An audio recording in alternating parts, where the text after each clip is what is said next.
Quando si parla di storia della pallavolo femminile veneta e nazionale non si può che fare tappa in primis al Volley 90. A Noventa Vicentina la prima squadra milita ora in B2 e sta affrontando un campionato difficile rincorrendo la salvezza. A metà stagione in particolare Agostino Arena è entrato alla guida tecnica al posto del dimissionario Cosma Timpone. Vengo volentieri a Noventa perché secondo me c'è la possibilità di far bene, anche se i risultati in questo momento non ci danno questo conforto, però la squadra potenzialmente è buona, sicuramente per poter fare meglio di quello che siamo adesso, insomma.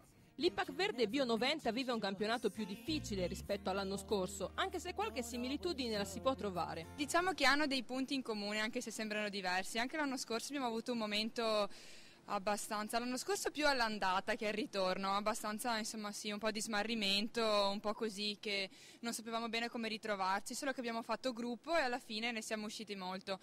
Quest'anno diciamo che è successo un po' l'opposto, c'è un'andata molto buona e ora abbiamo avuto questo momento un po' così, però siamo molto fiduciose del fatto che dall'esperienza dell'anno scorso, insomma, che ci abbiamo insegnato qualcosa, uscirne positivamente, diciamo. La situazione in classifica è stata sicuramente compromessa da alcuni provvedimenti disciplinari che richiamavano fatti, a detta della società, assolutamente inesistenti, successi nell'incontro con il Montecchio che aveva come primo arbitro il signor Giorgio Candotti.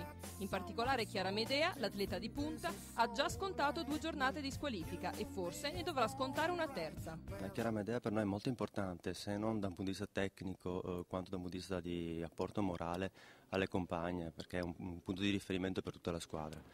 Sinceramente per noi è una verifica importante anche perché far crescere quelle più giovani, quelle che magari si appoggiano prevalentemente alla Medea, in maniera tale che si responsabilizzano maggiormente per poter emergere e fare risultato. E così dalla tribuna la giocatrice non può che soffrire ed attendere di tornare in campo, anche se nel frattempo il campionato va avanti. Pesata parecchio perché per la mia squadra è importante, sono importanti queste partite e anche la prossima dobbiamo fare punti che ci garantiscono un posto più tranquillo.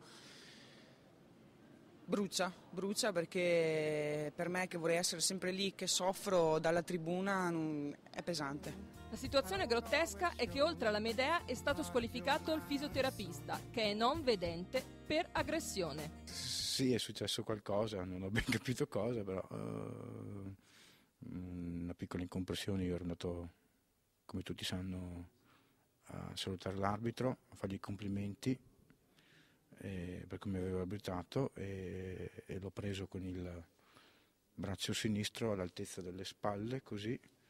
Lui dice che lo volevo soffocare, non lo so. I 2 video documenteranno quanto io dico e vedremo chi. Comunque mi dispiace di questo. E il presidente, da 40 anni al timone della società, anch'esso squalificato per aggressione. Non ci sta. Io volevo finire la mia carriera facendo 40 anni di pallavolo e portando anche a Noventa una categoria superiore alla B2. La Serie A è un sogno, ma almeno la B1 possiamo sostenerla, gli sponsor riescono a sostenerla. Ma se la giuria di Roma ritiene che ho torto, per me è un affronto enorme, perché un uomo di 65 anni che dà un pugno all'arbitro è una vergogna e mi devo ruotare per forza, perché per me è un affronto alla mia attività, alla mia moralità, alla mia vita in genere, alla mia vita politica, e di conseguenza me ne devo andare in punta di piede perché l'accusa è infamante nei miei confronti.